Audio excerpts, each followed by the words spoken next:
So Epic released a State of Unreal a couple days ago, and I haven't watched any of this yet. I want to kind of go through it with you guys, kind of have like a blind reaction to it. Hopefully be blown away by what could come here in the very near future for video games.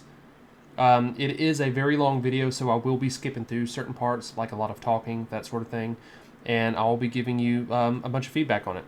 Here we go.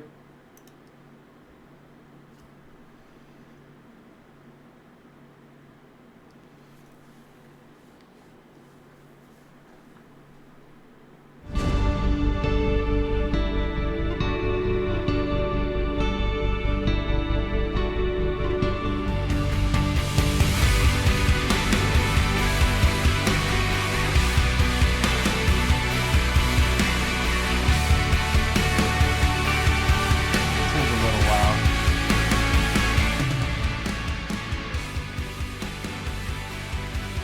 It's crazy when you look at stuff like this and you realize or you don't realize how many games were actually made with Unreal Engine.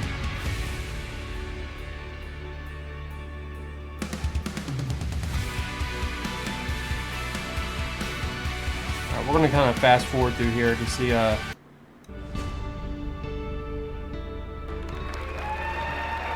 we'll listen to a little bit of what he has to say, and then we'll go from there.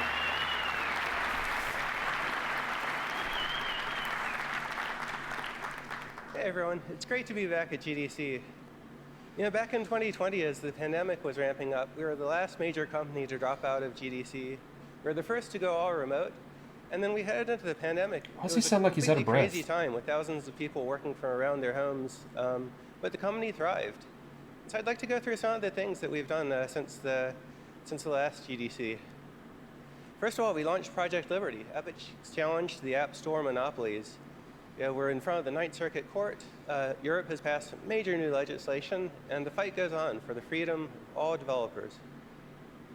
Mediatonic This dude's joined super Epic, nervous, and I don't blame him. I would be launched Fall too. Guys for free and brought in 60 million new players. Bandcamp, the indie music site, joined Epic. Bandcamp helps indie musicians reach fans online today. Okay. And we're going We're to gonna build kind of fast metaverse forward through this. opportunities. There, Okay, wait, what is this? we've paid out more than $1 billion to all developers. And we've also just very recently launched self-publishing, so it's easier than ever before to launch your game. All right, so last year, we added several new features to the engine to support foliage rendering. This And the is Fortnite team used those absolutely... features to ship Battle Royale. Guys, look at this. That is absolutely insane. Like, are you kidding me? It blows me away.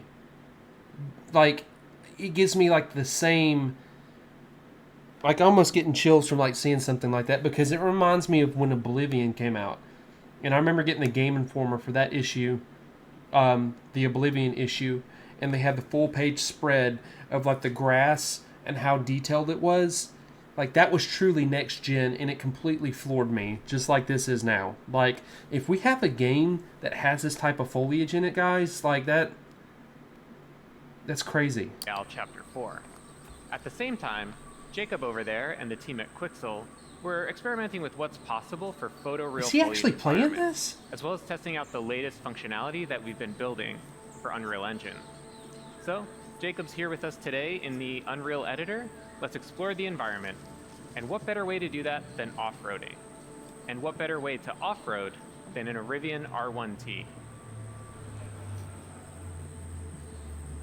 Now, Rivian uses Unreal to power their instrument cluster, including 3D visualization of their vehicles. So we worked with them to bring the R1T to life in this experience. Let's head on out, Jacob. Sure thing, on my way. All right.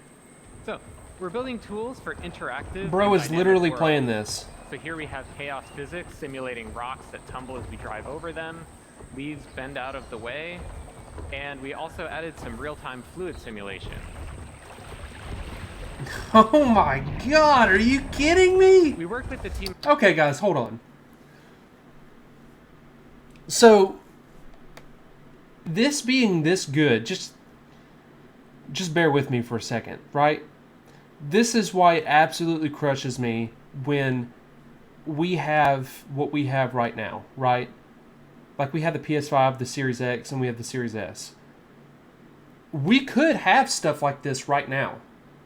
Like they could have made consoles that could handle something far better than what we're getting. You take Starfield, for instance, and you see what that has to offer based off of their old engines and that sort of thing. Yet we have people playing stuff like this right now. I don't care if it's an engine or what it is. I don't care if it's even like a snippet. Like, they're still playing this. This is still a thing. But as long as these huge, these huge developers like, not developers, these companies like Sony and Microsoft and Nintendo keep catering to the entire populace of people, it's going to hold back anything that we can play like this for a while. And it'll just continue to be like that because you have to wait till technology, until things get mass produced and the price of technology goes down to be affordable for the consumers. And that's just, where they want to draw their line of how much money they want to make or lose. And I'm not saying it's a bad thing that they're making games, affordable, not affordable, but able for everybody to play. I'm just like giving you guys the realization of why we're not playing stuff like this right now. At Rivian to set up Unreal's Chaos vehicle model to simulate the suspension of the truck and how the electric motors drive each individual wheel. Chaos also simulates how the tires compress and deform, and MetaSounds enabled the team to precisely resynthesize the sounds of the electric motors and mix them with the ambisonics of the jungle. I don't even like car games when I play this. So Rivian provided us with a highly detailed model of the truck, about 71 million polygons that we're able to render in real time thanks to Nanite. Now the Rivian not only looks incredibly realistic because of Lumen and Nanite, but also its materials. And today, we're introducing Substrate, our new material framework. Have no clue what that is, but people seem to like it. To better demonstrate it, let's swap the paint out for Opal. Now, of course, you can't order a Rivian with Opal body panels, but Opal was the internal code name for this project. What? And also a really great demonstration of Substrate's capabilities. The base that layer is models the insane! iridescence, refraction, and reflections that occur inside of an opal. And on top of that is a layer representing the polished surface and how light is absorbed as it travels through that clear layer of varying depths. And now we can add back on the dust and dirt layers. And notice how the reflection changes when interacting with the dust layer, and that there are no artifacts along the transition from dirt to dust to opal. So Substrate is more expressive, enabling artists to create materials like this with different shading models and compose and layer those materials as they see fit. Look at the tire. You guys see that? Look at the tire. You see how it's like deforming on the rock from the weight? That's crazy. Oh, I'm sorry. You can't even see it. Hold on. Look at that. The tire's literally divoting in from the weight of the vehicle. That is crazy.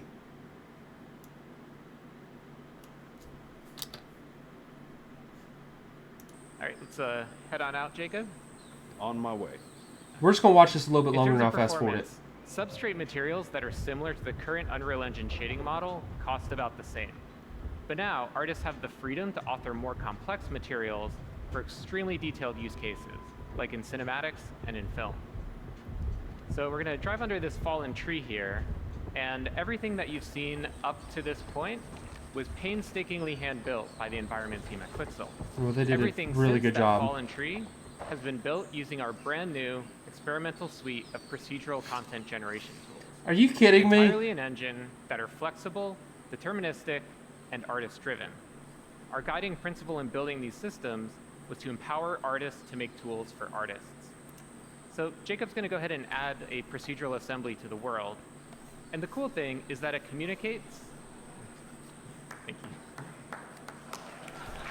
Yeah. Do you guys see that?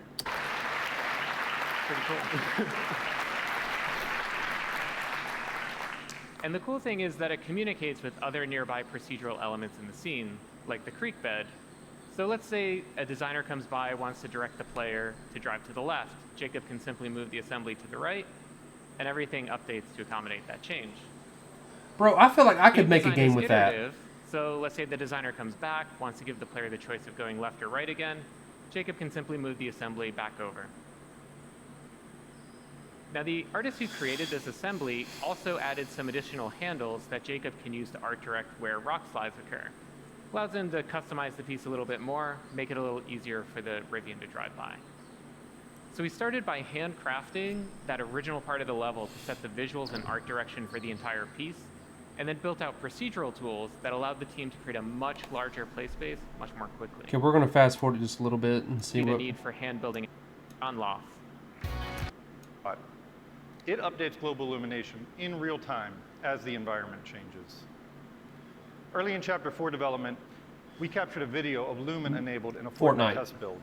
And the player in the video destroyed a wall, and light just came flooding into the room. And honestly, You guys can best believe that Fortnite has a very bright future ahead of it. Like, it's not going anywhere anytime soon with the changes that they're making and how they're implementing the Unreal Engine into it and making all this different stuff happen. it was pretty stunning. It brought new life to the environment, and the realistic bounce light worked great with Fortnite's vibrant style. Fortnite is going to be that game that evolves that you wish all of your other favorite games evolved the same way. It's just how it's going to be. While initial results were exciting, nothing is that easy in game dev. And as we discovered, real-world lighting can create real-world problems. We'll fast forward a little bit more. Get a high the engine's newest features. To share our story with you. Qubit Studios is a small... Let me take you through a few examples. As Okni is very small, we want players to truly feel its sense of scale by having a large space to explore. By using world partition in UE5, we managed to save months of dev time. Not just because of the size of the world, but also because we can build on top of it. It allowed us to spatialize a lot of systems very quickly. Yeah, you got to imagine that when you have those type of tools, guys, you don't have to go create a whole new ground, right? You just can go move stuff around easily by dragging and dropping it. I honestly believe it when he says it saves them months of development time. And also, this looks like Grounded 2.0. And with the built-in HLOD, we get strong runtime performance while being able to load the entire world visually in Editor. A large world is great, but it doesn't do us any good if it's empty. And that's where the new packed actors and level instances came in handy.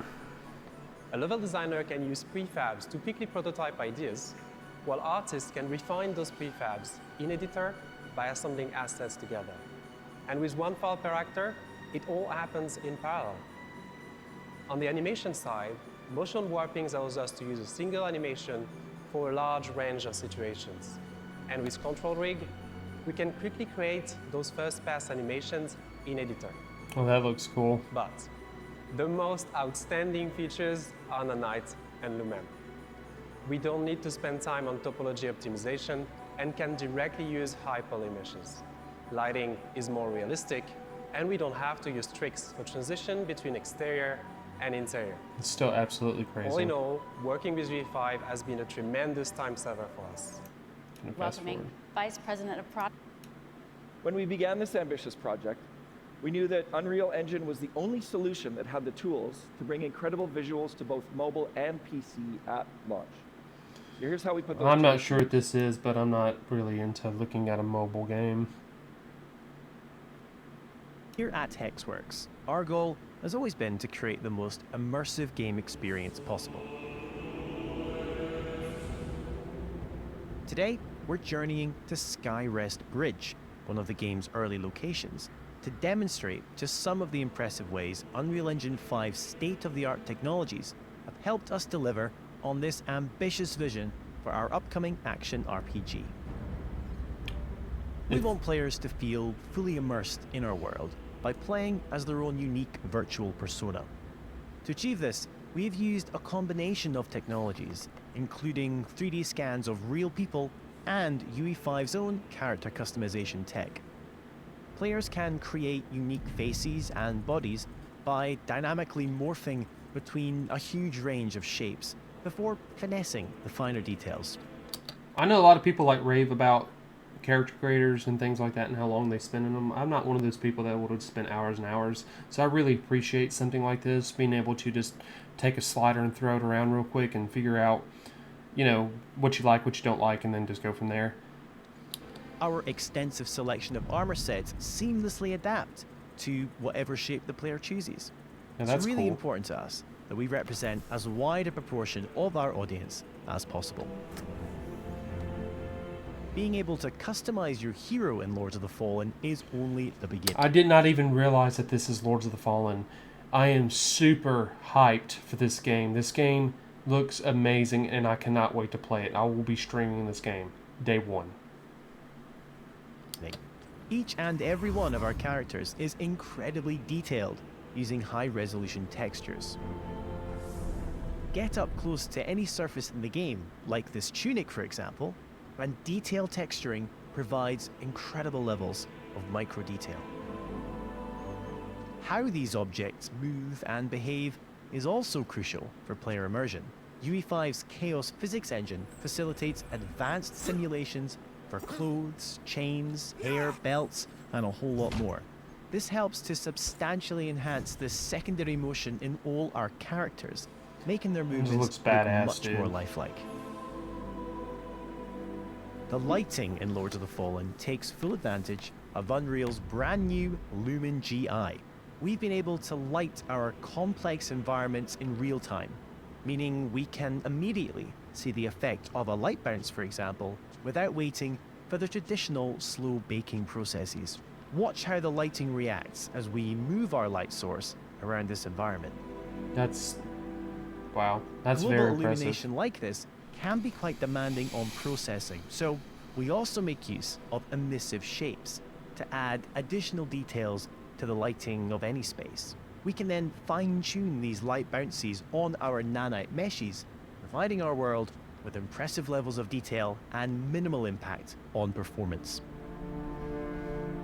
Perhaps the most important element of Lords of the Fallen is the ability to travel between two worlds: the realm of the living, Axiom, and the realm of the dead, Umbril. We've created our own custom toolset within UE5 that allows us to intricately craft these two environments side by side and seamlessly swap between them. This means our artists and designers can ensure these worlds feel intrinsically linked, like two sides of the same coin. No, that's cool. Even if one side is decidedly more horrific. Now, I don't know anything about Lords of the Fallen. It just looks like a Souls-like game. But being able to shift like that and just have a completely other world just sitting there ready to be shifted between the two, like back to back, it looks really, really impressive. And the other. On behalf of Hexworks, thanks for watching today's brief tech presentation. The twin realms of Umbril and Axiom await fearless adventurers later this year when Lords of the Fallen launches on PC and current-gen consoles.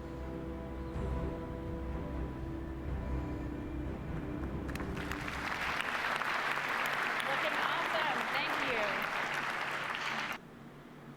Very cool. Recognized as one of the best MMORPG developers, thanks to our blockbuster franchises like Lineage and Guild Wars. However, we're not content with this achievement. We're always pushing for boundaries and exploring new technologies. So let me introduce Project M to you. Project M. It is our latest innovation, harnessing the power of cutting-edge AI and graphics technology to an unprecedented level. With the help of Unreal Engine, we have achieved our vision for Project M with seamlessly integrating our foundational AI technology, resulting in breathtaking detail. So to give you a sneak peek, we have prepared. Let me see what you're talking about.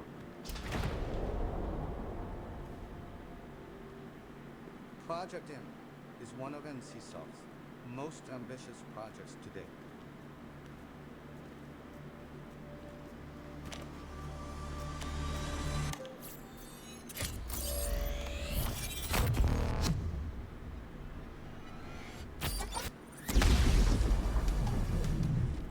What would it mean to you if the world was comprised of informational particles?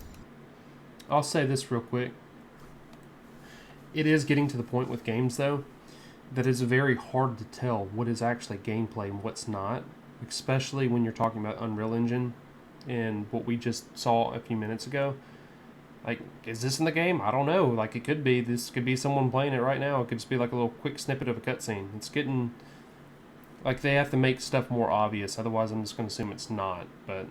Instead of physical particles. Oh, I got a little ahead of myself. I am TJ Kim from NCSoft. Welcome to Project M.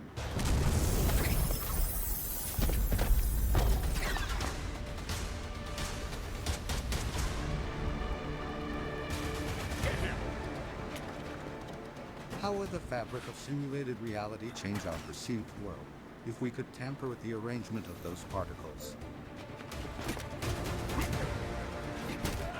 This very idea is what sparked Project M. Looks interesting.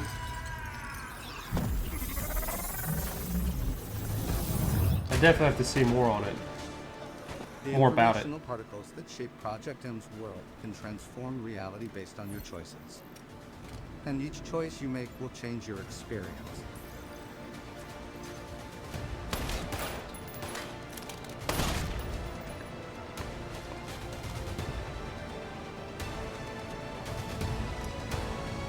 Reminds me of Detroit Become Human and Heavy Rain. The information that exists in the present reality determines how the world will unfold.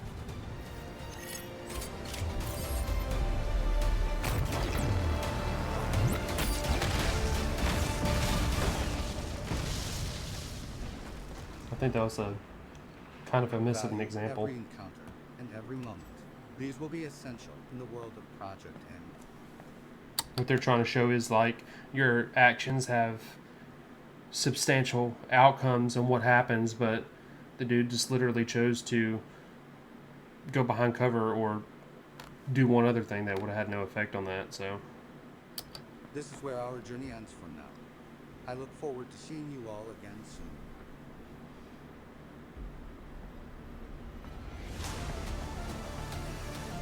I will say the face capture there didn't look too good, but I'm not going to judge it too hard.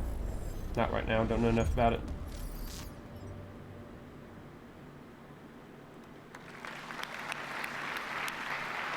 Thank you, Dr. Yin. Project M is looking amazing and authenticity. Unbelievably breathtaking. And I'm sure a bunch of you in the audience are actually making metahumans as well.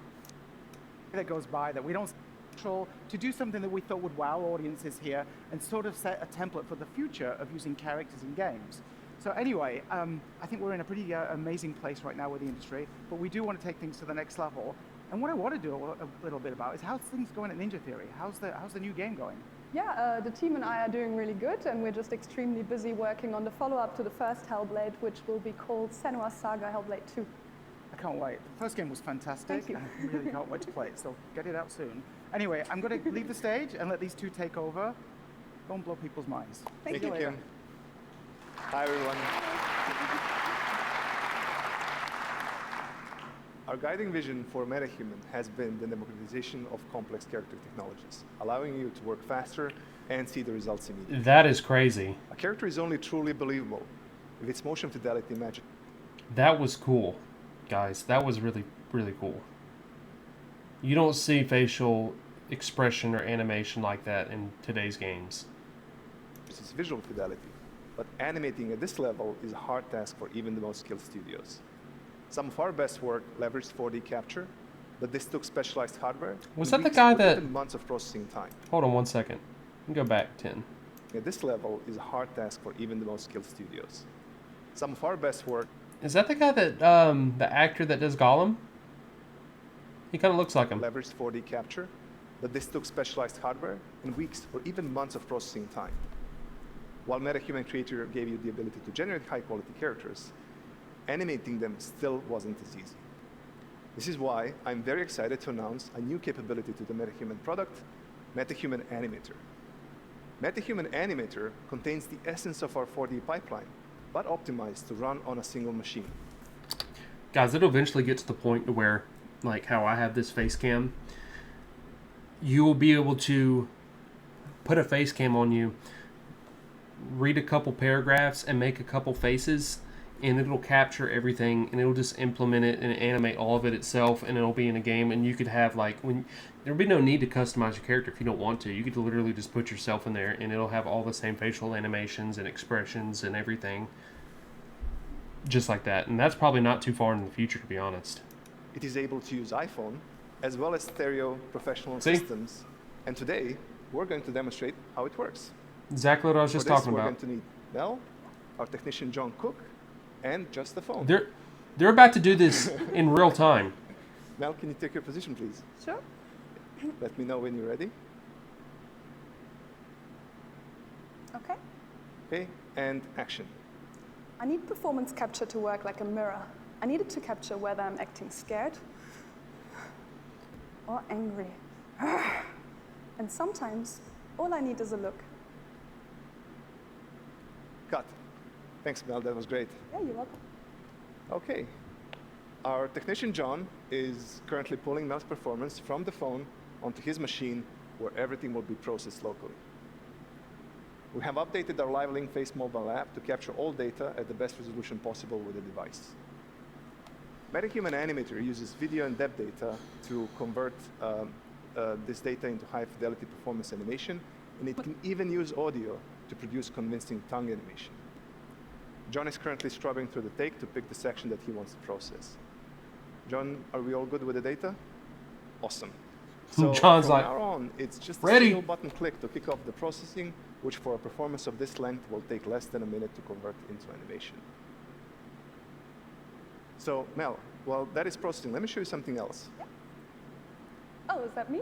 Yeah, this is what we refer to as your MetaHuman DNA. Cool. And this is generated by the capture we made earlier, That's kind of right? weird. Yeah, that's right. So from only 3 frames of video and depth data, we can generate a rig that predicts all of your facial expressions in just a couple of minutes. Wow. And do you only need to do this once for each actor? Yes, that's right. It calibrates the solver to your face so that we can... Guys, this is getting into the realm of... This is getting like where they could make that... They could take your face perfectly, just like that. And they could make an exact silicone mold of that, and they could put it on a dang robot, and it would look just like you. Use the performance in a way that faithfully reproduces your original performance. Sounds cool. Yeah. So let's check back on the processing, which today is on the latest CPU and GPU hardware from AMD. MetaHuman Animator uses a custom Epic facial solver and landmark detector. We can interactively look at the animation while it's being solved and compare it to your original performance. So it looks like it's almost finished. We'll skip ahead of this as soon as we see what this looks like. I just want to see do one more pass how impressive this actually is.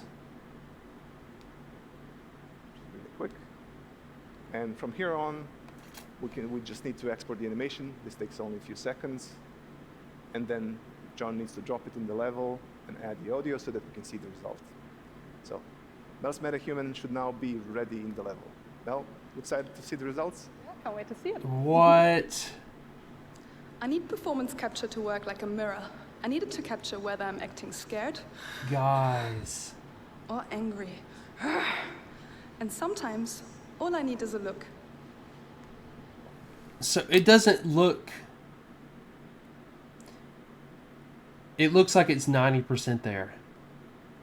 Can you guys tell what I'm saying? Here, let me... Scared? It's like she's been injected with Botox, right? Like everything just feels a little bit more stiff than like an actual human face would, because she really exaggerated her face when she was doing this, right? So this feels like it's just a little bit more stiff than it should be, but I mean, that's just me trying to find something to pick at. Like this is still amazing. Or angry. And sometimes, all I need is a look.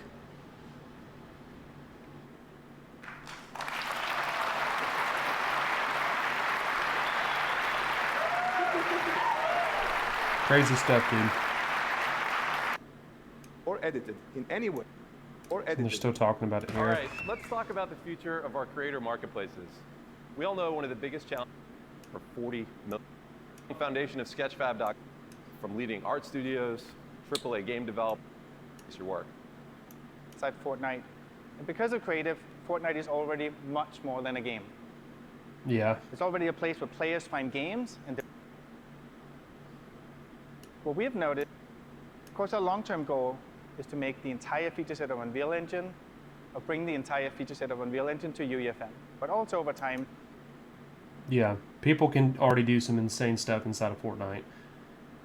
And if you give them access to the full creator tool set that Unreal has, you will have your own, you will have just unique games being made out of Fortnite, and you'll be able to play them, and it's crazy.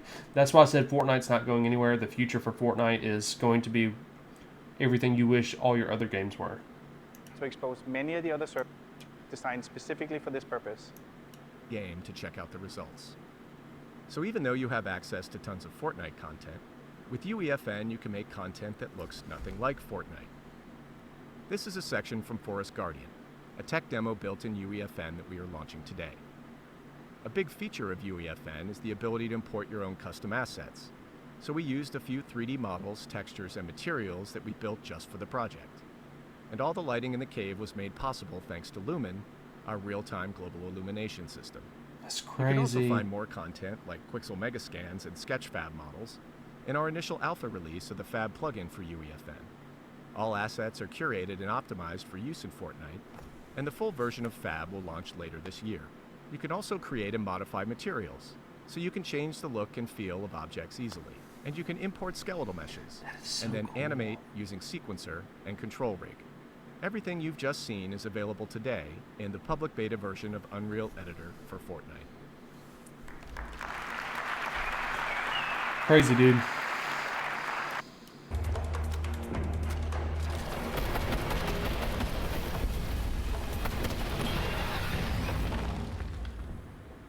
I'm glad that went well. All right, hey folks, so let's talk about how all this was made.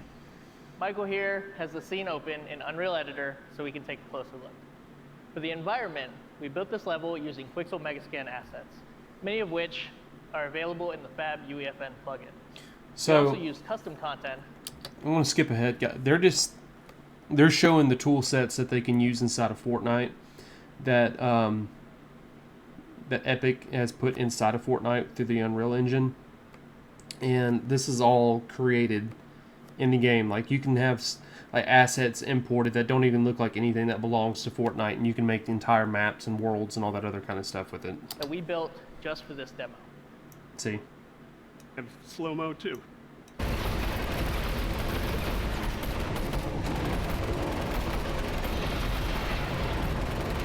that is amazing looking. The particle effects, all of it. Wow.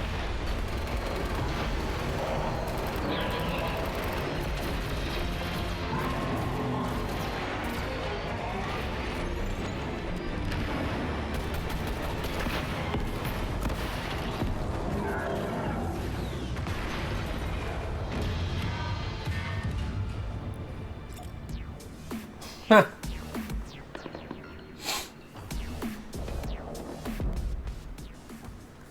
Thanks, Mike. And verse, transformative, and the objects that you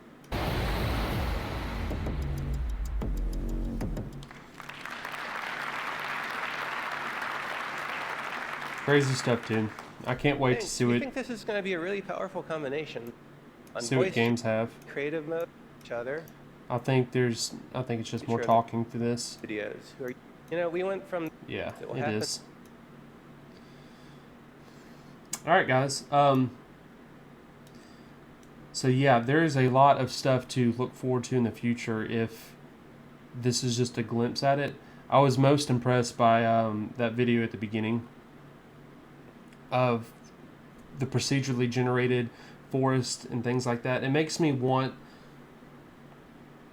like what Skyrim could be or could have been, or what Starfield could have been. It makes me hopeful of what the new Elder Scrolls could be. And it just, like, because I grew up on games like, Oblivion, Fable. The original Fable was like one of my all-time favorite games, in like a Fey Enchanted Forest or something like that would be amazing. But I appreciate you guys watching. If you don't mind, go ahead and give me a like and give me a subscribe, and I'll keep some more content coming your way. You guys have a great day.